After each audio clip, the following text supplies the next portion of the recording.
Le calendrier scolaire 2017-2018 de l'éducation nationale attestait que les épreuves orales, sportives, la présentation d'objets d'art et de récitation du certificat d'enseignement primaire dit CEP devraient avoir lieu dès ce lundi 9 avril 2018. Décision refutée par la CONACYCED, membre de la dynamique unitaire, qui souhaite le boycott de cette réalisation pour des raisons diverses. Ce que nous disons au niveau de la CONACYCED, vous savez que la grève c'est un arrêt du travail, un arrêt concerté collectif du travail, c'est tout perturbation du service.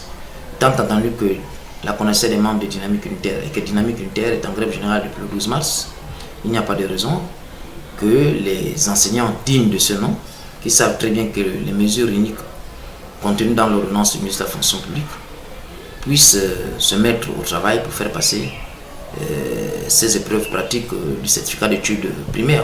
Surtout lorsque l'on sait que jusqu'à ce jour, plusieurs enseignants ne sont pas rentrés en possession de leurs vacations. C'est inédit, nous sommes au mois d'avril et on n'a jamais dérouler une année scolaire, arriver aux nouvelles dates de nouveaux examens, sans pour autant que les ayants droit puissent avoir droit à leurs vacations.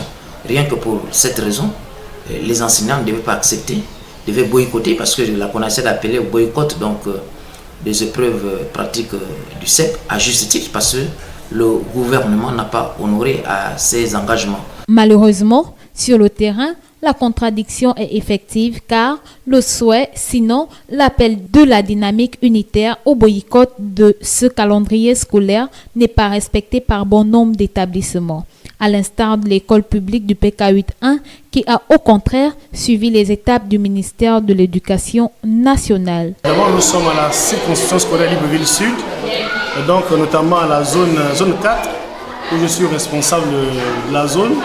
Et effectivement, les épreuves orales et présentation d'objets d'art ont bien commencé dès ce lundi 9 avril. Et incessamment, les épreuves d'EPS vont aussi démarrer, puisque là, les élèves sont sur les visites médicales. Donc, tout a commencé à 8h, fin près, sans incident majeur. Voilà. Les élèves viennent librement, sans embûche.